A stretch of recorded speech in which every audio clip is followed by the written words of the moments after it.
Bienvenue dans ce quatrième exercice de la deuxième série, commande adaptative par modèle de référence.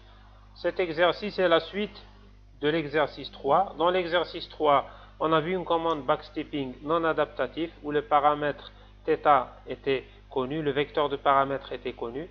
Dans cet exercice, on va considérer que le vecteur des paramètres θ est inconnu. On va reprendre donc le même système, un système du second ordre, x1 point égale x2 plus θ fois phi transposé de x1 avec phi de 0 égale à 0 et x2 point égale à u. Cette fois-ci, le vecteur θ des paramètres est inconnu. On va noter θ chapeau, son estimé, et θ tilde, θ moins θ chapeau, c'est-à-dire l'erreur d'estimation. Première question, pour tenir compte de l'erreur sur la valeur de θ, on remplace θ par θ chapeau dans la commande obtenue dans la question 3 de l'exercice précédent. Et on rajoute un terme supplémentaire. Le terme supplémentaire est nu2 de x1, x2, θ chapeau. On nous demande d'écrire la nouvelle expression de la commande de U. On va tout simplement réutiliser la même commande qu'on a calculée dans le premier exercice. On va définir nos variables d'erreur.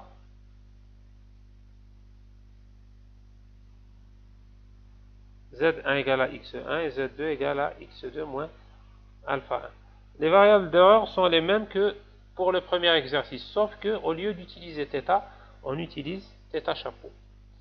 Voici donc l'expression de Z2 en remplaçant θ par θ chapeau. Là, c'est l'expression de alpha 1 qu'on a obtenue au premier exercice en remplaçant θ par θ chapeau. On obtient finalement la dynamique, plutôt les variables d'erreur suivantes, Z1 égale à x1, Z2 égale à x2 moins alpha 1 de x1 θ chapeau, avec l'expression suivante pour alpha 1 de x1 θ chapeau moins c1 Z1 moins phi transposé x1 fois θ chapeau. C'est la même expression obtenue au premier exercice, on a juste remplacé θ par θ chapeau. Pour la commande, on va aussi utiliser la même expression que celle de l'exercice précédent, en remplaçant θ par θ chapeau et en rajoutant ce terme nu2 de x1, x2, θ chapeau. Ce terme, on va le calculer par la suite pour assurer un comportement stable. Alors, on va reprendre la même expression de U calculée précédemment, celle-ci. On va remplacer θ par θ chapeau et on va rajouter le terme nu2.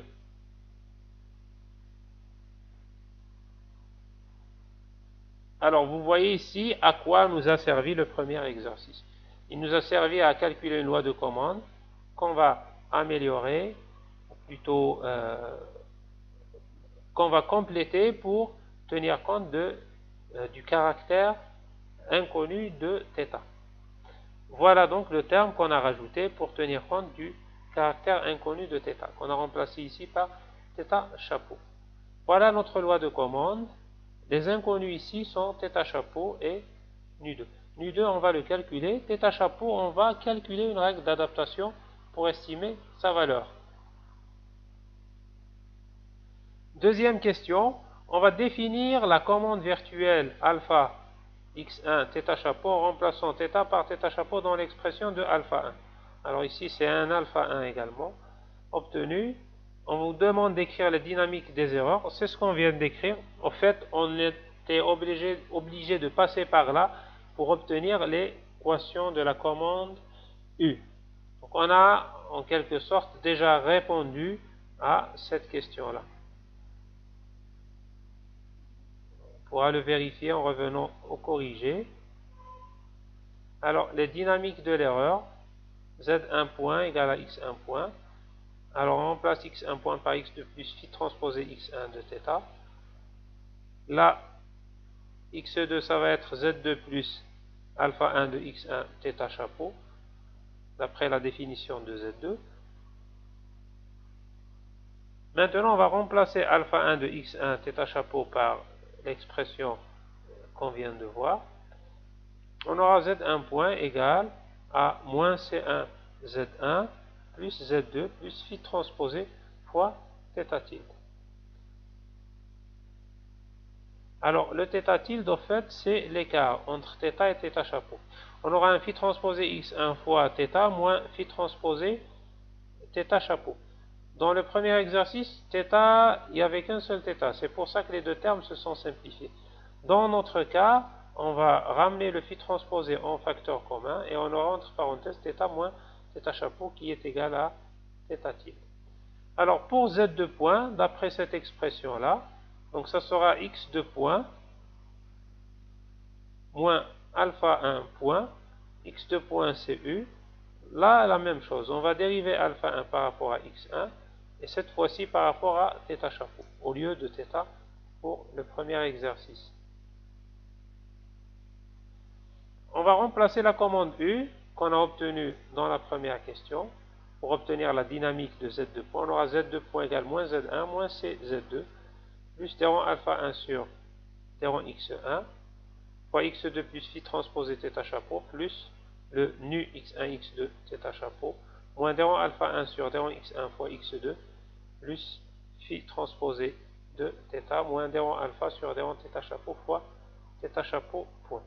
Alors, vous remarquez que ce terme-là et ce terme-là vont se simplifier.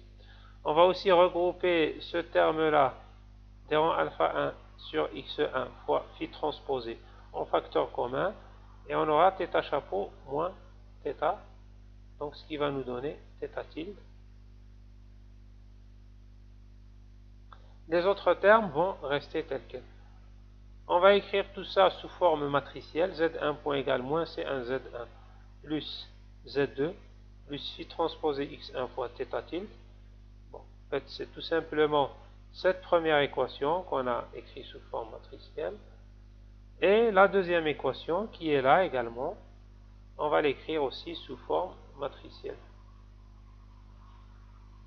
On va appeler ces deux matrices ici et là A de Z et B de Z.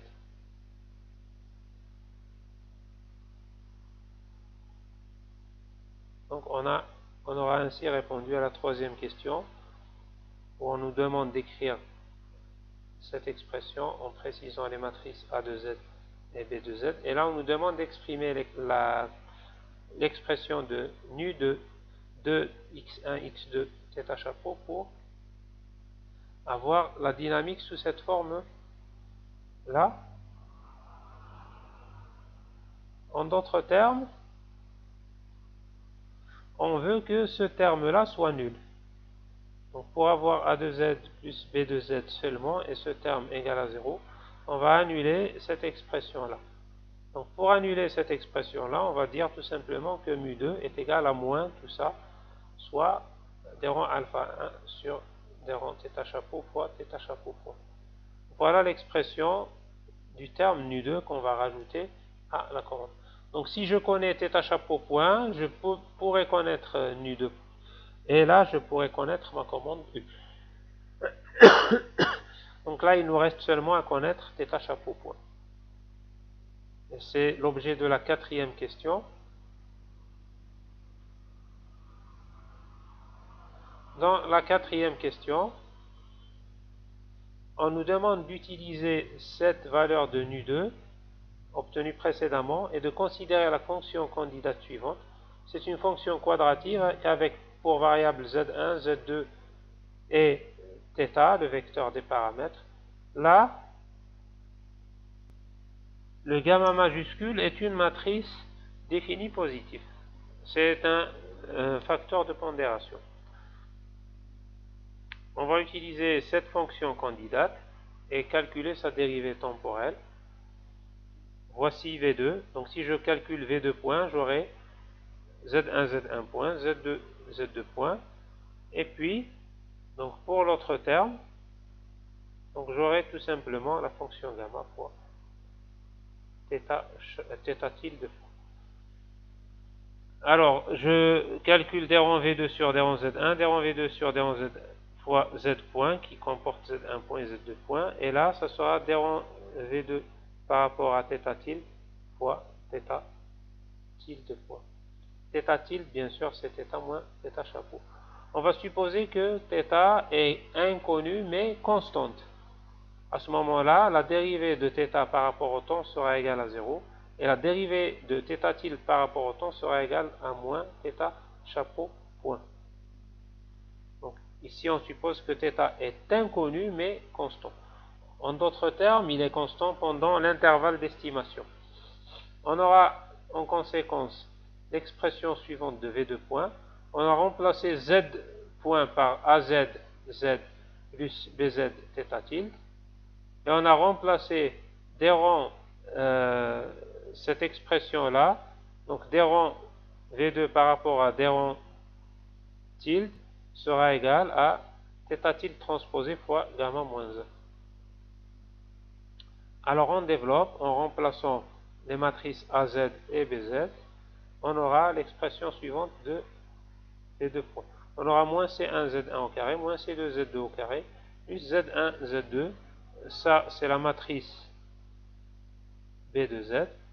Là, au fait, c'est Z1 Z2 fois A2Z fois Z1 Z2. On aura l'expression suivante. Et cette expression-là, c'est ce terme-là fois ce terme-là. Vous pouvez vérifier ça sur une petite feuille. Fois θ tilde. Et on aura le terme qui est là, qu'on n'a pas encore modifié. Maintenant, qu'est-ce qu'on va faire? On va sortir θ tilde transposé gamma moins 1 comme facteur commun à gauche. Donc vous voyez qu'il apparaît ici. Là aussi, on peut le faire apparaître avec une compensation. Donc là, θ tilde fois gamma moins 1 fois gamma, ça va être 0. Donc le gamma moins 1 et le gamma va se simplifier et on va retrouver la même expression. Là, au fait, on a remplacé le vecteur ligne par un vecteur colonne puisqu'on a calculé le transposé de tout ça. Donc ça va nous donner gamma fois phi. Donc ce vecteur va devenir un vecteur ligne, ça transposé. Et ce vecteur également va devenir un vecteur colonne. Donc en fait, on a remplacé ce vecteur-là, plutôt ce scalaire-là par sa transposé. Donc ça c'est un terme scalaire, tout ça aussi c'est un terme scalaire. On le remplace par sa transposée, tout simplement pour faire apparaître θ tilde transposé pour qu'on puisse factoriser à gauche. Et là, comme je l'ai dit, gamma moins 1 fois gamma, ça va nous ramener à 0. Donc finalement, j'aurai gamma θ transposé fois tout ça, et en transposant aussi une fois, on revient à ce terme. Alors pour avoir V2 points égale seulement à ces deux termes négatifs, on doit annuler tout ça. Et pour annuler tout ça, on doit poser θ chapeau point égale à tout ça. Donc on va choisir θ chapeau point égale à gamma fois phi moins des rangs alpha 1 sur des rangs x1 phi de z1, z1 c'est x1 fois z1 z2. Alors on va développer, donc là j'aurai phi z1 et moins alpha des rangs alpha 1 sur des rangs, donc je multiplie par z1 et je multiplie ce terme là par z2. Donc là ça sera une expression par rapport à la dynamique de θ chapeau point. Gamma bien sûr étant une matrice carrée qui comporte le même nombre de lignes et de colonnes que le nombre de lignes du vecteur des paramètres θ. Alors pour standardiser, on va appeler tout ce terme-là taux 2, qui va dépendre de x et de θ chapeau. En fait, x c'est le vecteur d'état x1, x2. Donc taux 2 va dépendre de z1, on va appeler ce terme-là taux 1. Et là, on va garder la même expression que celle qui est ici. Donc finalement, la règle d'adaptation est la suivante. θ chapeau point égale gamma fois taux 2, avec l'expression suivante pour taux 2. Là, on essaie d'établir une sorte de récursivité. Taux 2 est défini en fonction de taux 1. Taux 1, c'est ce qu'on a trouvé au cours de la première question. Alors, on démontre que pour un système d'ordre plus élevé que 2, on peut écrire cet algorithme de backstepping sous une forme récursive. Et les fonctions taux 1 et taux 2 s'appellent des fonctions de réglage ou des tuning functions. Finalement, l'expression de V2 point est la suivante, moins C1 Z1 au carré, moins C2 Z2 au carré, ce qui nous permet de conclure que Z est globalement stable. Alors attention, ici on ne parle pas de stabilité asymptotique, puisque le terme en θ n'apparaît pas ici. Donc c'est seulement semi-défini négatif, c'est pas défini négatif. Alors, en utilisant le lemme de Barbalat et le théorème de convergence bornée qu'on a vu en cours, on aura toutes ces variables-là qui vont être bornées, et on pourra conclure que x1 et x2 vont eux aussi converger vers 0, vu que x1 est égal à z1. Donc vous pouvez pour ça revoir le théorème et le lemme de Barbalat en cours. Voilà, je vous remercie d'avoir suivi cet exercice pour donc la série commande adaptative par modèle de référence. Je vous donne rendez-vous pour les prochaines vidéos où on va traiter de la commande par régulateur auto-ajustable STR. À très bientôt.